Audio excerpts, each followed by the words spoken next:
Hello, I'm Charlie Brooker and you're watching a special compilation episode of Newswipe, which starts with a brisk and, dare I say it, amusing look at how the job of TV news journalists has grown more sophisticated over the years. Early news reports were painstakingly constructed using cumbersome equipment, which meant the resulting films themselves were often quotidian, murky, shoddily framed snooze fests about brown rivers and closing factories. As technology improved, news reports became snazzier, more mobile, more visually playful. Before long, a standard news report visual language established itself, one that's immediately recognisable to anyone. Me has this report. It starts here, with a lacklustre establishing shot of a significant location. Next, a walkie-talkie preamble from the auteur, pacing steadily towards the lens, punctuating every other sentence with a hand gesture and ignoring all the pricks milling around him like he's gliding through the fucking Matrix, before coming to a halt and posing a question. What comes next? Often something like this, a filler shot designed to give your eyes something to look at while my voice babbles on about facts. Sometimes it'll slow down to a halt, turn monochrome, and some of those facts will appear one by one on the screen. This is followed by the obligatory shots of overweight people with their faces subtly framed out, after which the report is padded out with a selection of lazy and pointless vox pops. Usually get some inane chatter from people. I think they do have too much. I think what we want to hear is actually what's happening and not what other people think of it. I hate these sound bites. I don't want some punter's opinion usually. No. Another bit of dull visual abstraction to plug another gap now before the report segues gracefully into a bit of human interest courtesy of some dowdy man opening letters in a kitchen and explaining how he's been affected by the issue. When I'm watching the news, I don't really, there's a person talking to me, telling me what's going on, and I don't really listen to what they're saying. It's just news. It's just news. He, unfortunately, was boring, so to wake you up, this is an animated chart, this is a silhouette representing the average family, and this is a lighthouse keeper being beheaded by a laser beam. As we near the end of the report, illustrative shots of pedestrians and signs and a pipe at a window. And then the final summary, ending on a whimsical shot of something nearby, accompanied by a wry sign-off. If you're lucky, a bit of wordplay fit for a king, or in other words, a regent's treat. Charlie Brooker, Newswipe, London. Snow is a substance that falls from the sky on occasion. Here's how the news covered it this year. Temperatures across the land plunged to Hollyoaks IQ level, and Nick Griffin's dream of an all-white Britain was finally realised. The rolling networks covered it in much the same way they'd cover an alien invasion. They rapidly dispatched journalists to all 18 corners of the nation, where they stood around looking cold and uncomfortable, a bit like hungry homeless people forlornly staring through the window of an upmarket restaurant at diners sitting indoors in the warmth. You could be forgiven for thinking that snow was a brand new, never-before-seen phenomenon. Sky helpfully explained where it came from for the benefit of dimbo-dumbos. To have snow, the layers of the atmosphere below cloud level must be cold enough to keep the flakes from melting. We were also shown that snow is a cold, white, watery powder which can, in large quantities, render roads impassable and make pavements more slippery than usual. Mainly, though, we learned that snow is a disloyal, deceitful substance responsible for causing conditions that can only be described as treacherous. Treacherous conditions on the roads as even tractors battle with the ice. The few cars that did brave it, the going was treacherous. Minor roads continue to be treacherous ice. Meanwhile, back in the Kingdom of Narnia, the state of Britain's slippery pavements was providing bulletins with plenty of tittersome you've-been-framed style slapstick. This spot in Bristol claimed 2 victims in very quick succession. All they had to do was pop a camera next to an icy bit of pavement, hit record, sit back and let the hilarity commence. It's still dangerous for Dublin pedestrians. He's probably in hospital now. Slippery pavements were a huge concern for many journalists as they pandered to some of the moaniest people in Britain. The pavement should be gritted like the roads. People leave their cars at home because they can't get off their drives and so forth and so on. They must be gritted like the roads. Last year, during a cold snap, the news largely contented itself with showing viewers snowy shenanigans. There was still plenty of that this time, and very charming it was too, but overall, the emphasis was firmly on the negative. More schools are out now the snow puts A-levels and GCSE exams at risk. Record demand for gas and electricity strains supplies and pushes up prices. We explore how much the appalling weather will cost you. Yes, to the miserable newsmongers, the snowfall was little more than a collection of new things to worry about. They worried whether shopkeepers would run out of bread and pastries. Last packet of croissants. Just got a few of the bits of normal Kingsmill stuff. They worried whether their viewers knew how to defrost a frozen pipe. Basically, once you locate a pipe, just turn the hairdryer on. They even worried whether baboons could comprehend what was happening. It's a shame we can't talk to the animals and tell them what all this cold, white stuff is. No, it isn't. Largely, though, they worried about the supply of grit. We're in big problems with grit. They were obsessed with the notion we might run out of grit, thereby killing everyone in Britain. The news went live to every variety of gritting depot you could imagine. There were boring gritting depots, dull gritting depots, tedious gritting depots, underwhelming gritting depots, undermanned gritting depots, manned gritting depots, indoor gritting depots, outdoor gritting depots, murky gritting depots, sexy gritting depots. Everywhere you looked, the news was taking it up the gritter. No wonder they lost all sense of perspective. With more snow and ice forecast, is Britain sliding toward chaos?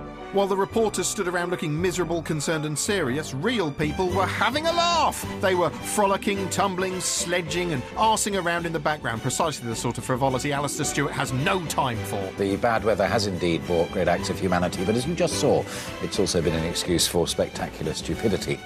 With its doomy mantra of treacherous conditions, chaotic roads, perilous pavements, arctic winds and plummeting mercury, the news did its melodramatic best to turn the winter wonderland into a story of death from the skies.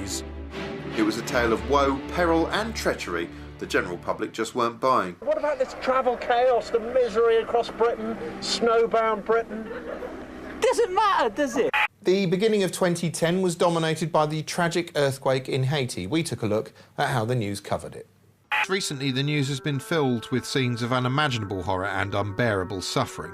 On the whole, the reporters themselves have been remarkably stoic in the face of events that would traumatise anyone. Some actively stepped in, leading to astonishing scenes like this, in which CNN health correspondent and neurosurgeon Sanjay Gupta cared for an injured baby in the street. Modern news always needs to fashion events into a compelling narrative, and the Haiti story was no different. Once it had shown us distressing scenes of overrun hospitals and rubble for several nights, it needed a fresh angle. And so began the search for signs of conflict.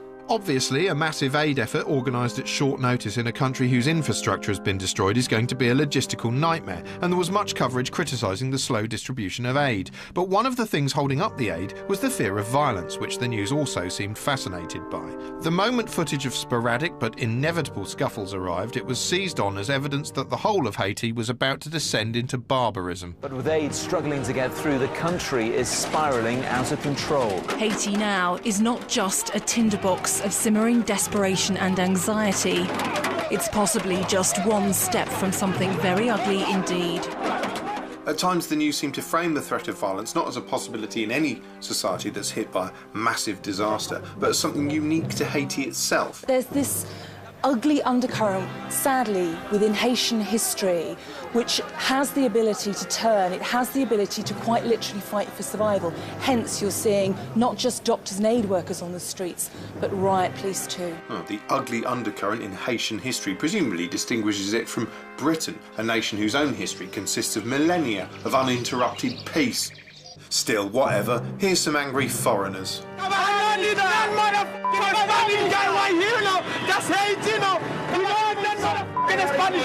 What he says is hard to understand.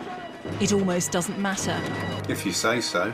Sky occasionally seemed curiously disapproving of people forced to scavenge for anything they could find. They scramble over an assault course of destruction to get at anything they can. Watch this. And this. Perhaps the US military should. They don't seem to think there's a problem. Yeah, well, maybe they've got a clearer idea of the bigger picture than you have. Just a thought. In fairness, dislocation could be a factor here. The reporter wasn't in Haiti, but in Britain, revoicing images seen on a monitor. Images are always open to interpretation. Take this shot from another Sky News report. These people aren't even vainly hoping for food. They're fighting over cardboard boxes to use as shelter. Are they fighting, or are they throwing the boxes to try and break and flatten them to use as shelter and sunscreens, as we saw them doing in other reports? Check out the guy in the green t-shirt and his mate in the stripy blue top. They're clearly having a laugh batting these boxes around. Surely that's the very definition of being good-natured in a crisis. Sky weren't the only ones to focus on the violence. On the BBC's News at 10, George Alagaya stood live in the street to say, There have been increasing signs of tension and anger on the streets here, but I think to call it all criminality or looting, I think that would be an exaggeration. But apparently reporter Matt Fry hadn't got that memo. Looting is now the only industry here, and this is the new rush hour of Port-au-Prince. Anything will do as a weapon. A hacksaw, a stick, and of course all the machetes and guns that you can't see. It's just a foretaste of things to come. The occasionally feverish tone of some of the coverage angered DJ and world music guru Andy Kershaw so much he wrote a furious article for the Independent newspaper about it, accusing the media of treating the Haitians like savages. Perhaps surprisingly, some of the most measured comments about the use of violent footage came from Fox News. We've seen video of sporadic violence, but you know, the camera can sometimes enlighten us and it can sometimes distort the truth. Yes, there are these isolated incidents of violence, and the cameras tend to gravitate towards those and highlight them, magnify them because of that. The people of Haiti really are dealing with this with an admirable dignity and sense of calm. Just to be clear, the vast majority of BBC, ITN and Sky's coverage of the disaster has been exemplary. They also undoubtedly helped raise a lot of money by repeatedly plugging the appeal details. Everywhere you looked there was a message telling you to call DEC. It was a bit like looking at post-it notes on Ant's fridge. Speaking of aid, in the wake of any major catastrophe, people ask why God didn't intervene. This time, however, Sky were there to capture the glitzy moment. God himself turned up and announced he was going to do something about it. I don't know who's available, but I will get a record out within 7 to 10 days. ITN feverishly watched as Simon Cowell assembled a charity single after someone less powerful than himself. Some bloke called Gordon Brown, apparently, asked him to help out. We were told an impressive roster of top stars, including Jalus and Lion Girl, would appear on the single, although Sky's Cade Burley seemed most excited at the prospect of one phallocentric performer sticking his oar in. Nothing like a bit of Roddy, so... The song picked was R.E.M's Everybody Hurts, a soaring and soulful number about the possibility of hope, but a choice that caused heated debate on the set of Live from Studio 5. The song, it's quite deep, isn't it? It's quite... It's I thought it might have been more of a uplifting, kind of like inspirational kind of song. What, something like Come On Eileen, yeah? By the time they put all the footage and that on it, it might probably make you cry, wouldn't it? Yeah, probably will. I think it's a little bit too sad. How can it be too sad, though, but it's such a sad thing that's going on. I think perhaps people need something a little bit uplifting, a little bit inspiring to say, you know, we can get through this, we're going to help out and all come together. And instead, I'm just like, God, it's just so depressing, really. God, it is depressing. Oh, wait! Look, don't miss Joe Swash! Joe Swash, there he is, hello! While the children debated Simon's song choice, across the pond, even bigger stars than Joe Swash were gathering for a glittering live 2-hour telethon. The lineup included literally every musician you could ever want to hear, and Sting. Hollywood did its bit too. Brad Pitt beamed down looking like a man from the future. In fact, the cream of Movieland was there, manning the most star-studded call centre in history. There was Steven Spielberg off Jurassic Park, he was there. Pretty Woman, Julia Roberts. Even Taylor Swift off the VMA Awards. Hello, this is Taylor Swift. Oh, you're Taylor. I'm really happy for you. I'm gonna let you finish, but Beyonce had one of the best videos of all time. One of the dominating news themes of 2009 was the recession, which, as we all know, is now completely over. Sky News got plenty of mileage out of it, literally, when they sent one of their stars on an investigative bike ride around the UK. It looked like this. Finance and transport, and Sky News' Dermot Murnahan traverses the southwest of England on a bike, seeking out tales of financial woe in a series of reports called, amazingly, The Economic Cycle. Apart from getting a sore arse, he found plenty of sorrowful and jobless real people to talk to in what was surely designed to be the most heart-tugging reportage of the year. Trouble is, he didn't always seem to find quite as much financial misery as he wanted. What happens, you know, if the sun doesn't shine, if it pours with rain, or the tourists just don't come because they haven't got the money? How much longer can you last? Well, I think we can last. I think people are realising that they're not going abroad, and I think they're realising that our country, and certainly Cornwall, is just such a stunning place, and most miss it. Next. Just talking to Ian out there, I mean, it's fingers crossed, isn't it, for this season? You don't know how it's going to pan out, do you, Sue? It's looking good, though. Why do you say that, Kirsty? Bookings are up 50% from this time last year. and we're having a lot more inquiries. Oh, God. How are you being treated by your banks? Are they saying, look, Tony, Julie, we understand times are hard, do you need a bit of extra cash here, or are they saying something different? Payments haven't been too bad. I've not had a problem Right. and I must admit that I've been on something very helpful. Brilliant. And, Great. at the moment, Great. I've not had any Brilliant. problems. Oh, Jesus. How are things holding up in this economic downturn for you? It's not too bad, actually. It's Right. looking good Yeah. for the coming Right. season. Oh, We this had is a bullshit. Why are you optimistic? Look, I don't want to underplay recession, but guys like you and the newspapers do love a lousy story about how we're going to have a handcart. Yeah. And Thanks. in many ways, what's Fascinating. happening, I think is a really good thing. Yeah. I mean, Oh, whatever. You know, sometimes you see something on the news that makes you realise the crossover between current affairs and celebrities really has gone too far. I'm John, I'm Edward, and you're watching Sky News. For the latest, I'm John and Edward. Stars are everywhere. They're invited to explain public health campaigns. You're here to tell us the pale is good. Pale is great, yes. It's a good message to our viewers. They're patiently asked their expert opinion on Gordon Brown's chances. I think he's dogged enough to try and stick it out. But if the momentum keeps on going the way that it does, he won't be able to survive. They even queue up to flog any old tut on the Andrew Marr show. From one Australian megastar to another, Rolf Harris. I'm going to be talking to Rolf in a moment, but first a quick blast from Christmas in the Sun, his latest musical foray. Christmas in the sun, come on down and join us for a Christmas in the sun. Yeah, it's making current affairs look a bit shit, really. Celebrities, of course, get an easy time of it compared to politicians. Put Sky's well-respected Adam Bolton opposite a politician and he won't shy away from asking difficult questions.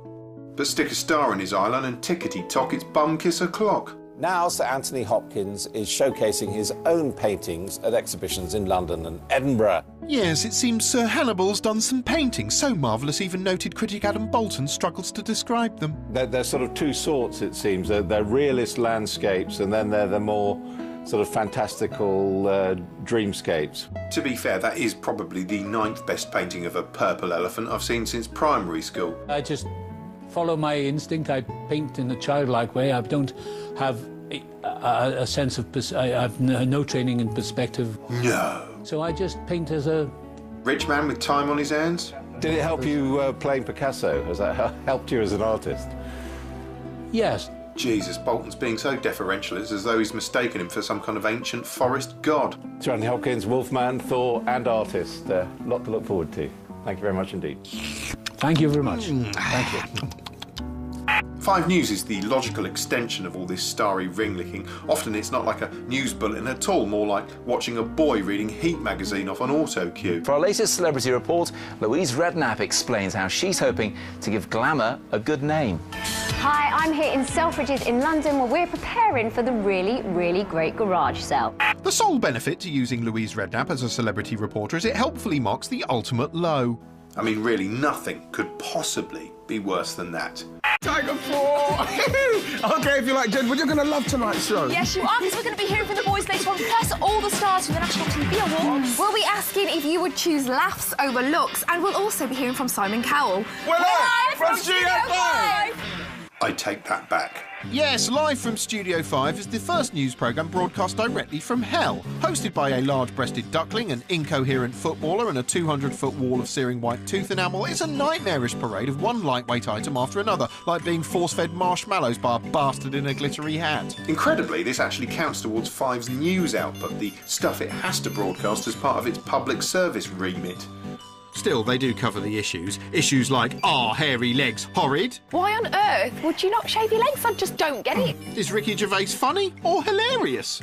And should you give money to the homeless or just f*** them off? Well, give them a sandwich, give them the time of day, they're human beings, but don't give them cash on the streets. Sometimes there's so much heated debate you can't even hear it. Generation, there's a weird double standard that goes on. Wales, we used to show I remember Wales on getting that is curtain it is too much, and also there's a strange double standard that goes on. Largely, though, Studio 5 covers celebrities, and it really cares about their well-being. David Hasselhoff, what can we say to Hoff? What's going on with this fella? Reports from America say he's been taken to hospital because of his drinking again even. Now, apparently 17-year-old daughter Hayley had to raise the alarm when she found him totally sozzled at his home in LA. It's the second time she's had to do this. Why does he keep doing this to his daughter? He's got to get a grip on him, surely. Still, if you want entertainment news, where better to look than an entertainment news show? But surely if you're an entertainment news show, you should at least attempt to deal with the news aspect and not just act like an unconditional arse-kissing machine. For instance, those of you with long memories will recall last week we told you the story of Dappy from the group N-Dubs, who'd made headlines by sending threatening texts, even though he was helping front a government anti-bullying campaign at the time. He and his group were dropped from the campaign, which was quite big news in the tabloids, although Live from Studio 5 didn't seem that interested. No idea why. Coincidentally, the following week, the band were guests on the show. They were interviewed live on air and quizzed for 5.5 minutes with not one mention of the text story. Instead, they were asked which Brit nomination they wished they'd got. Best group, best breakthrough. Best breakthrough as well. There were other equally probing questions. So what have you all been up to? Enjoying yourselves? Holidays for me and Holidays. Sent any texts recently? Still, it's not surprising they were treated like kings, because when you do ask difficult questions, as ITN did last year when they questioned the band's suitability to front the anti-bullying campaign in the first place, you quickly get your knuckles wrapped. By putting yourselves up as a champion for children... We don't put ourselves up as that. You have by taking this role as ambassadors. But bullying, for me... From what I'm seeing right now, you're putting my band in a very, very uncomfortable position by attacking them. I don't feel I'm asking them how they can justify selling lyrics to children, which are so explicit. That's a perfectly justifiable... We're not here about that. We're here about an anti-bullying campaign. It may not seem important, but as celebs get increasingly involved with issues, they're also increasingly able to get away with the sort of thing a spokesperson never would. The relationship between stars and the press is a one-way street. Put us on your show, plug us silly, but don't act like journalists or we won't come back, and neither will any of our other showbiz friends. But perhaps the worst thing about all this celeb slurping is it's boring. I mean, who really gives a toss about Sunita's gold boots? It can sometimes be entertaining when the news gets a famous person on, especially if they genuinely grill them. Just ask the Newsnight viewers who watched in astonishment as Mr. Issues himself, Stingford Stingington Sting, wandered unwittingly into the Paxman Thunderdome. Do you ever feel uncomfortable travelling between your various homes in various continents at enormous carbon cost? Do you ever feel uncomfortable about that? I think it's an amusing red herring for the media to blame celebrities for the global crisis we're in. But you're not being blamed for it, you're just being accused of hypocrisy, that's all. The economy can be a difficult thing to understand, especially when the news has tried to explain it to you. Have a look at this. Every day there's been baffling new terminology to learn, with the latest being quantitative easing, the Bank of England's recent attempt to stop the economy tumbling into a great big bin full of bums. Now, unless you speak fluent jargon, it's not immediately clear what quantitative easing actually is. In fact, as Newsnight found out when they hit the streets to ask human beings, even Brainiac Moss from the IT crowd doesn't know what it is. The easing of quantitativeness. Thank God, then, that the news is on hand to describe exactly what quantitative easing is in easy-to-follow metaphorical steps. Put simply, quantitative easing is a tool for fixing a blockage in an economy that isn't running smoothly. There you go, it's a sort of spanner, made of money. But how does it work? Well, I suppose you twist it into the stock market. It's like creating money out of thin air or filling up a petrol tank with imaginary petrol. That is what most economists agree is needed to get any recovery started. Oh, God, he isn't making any sense. What I need is someone who can't help but speak in profoundly simple terms. Hello, welcome to 5 News. I'm Natasha Kaplinsky. I'm preemptively chuckling because I reckon she's about to tell us it's designed to encourage the banks and arse to get lending and spending. It is designed to encourage the banks and arse to get lending and spending. Our chief correspondent Jonathan Samuels investigates whether these measures will help an economy that's been going off the rails. Why, Natasha, that almost sounds like a cue for a bad railway metaphor. The economy at the moment seems to be like a runaway train. Great, all right, let's see you run with this one. The government's been pulling lots of levers behind the scenes to try and slow down the economic crisis, but it's got to such a stage now that they're trying a different track. Just tell me how it works. It's called quantitative easing.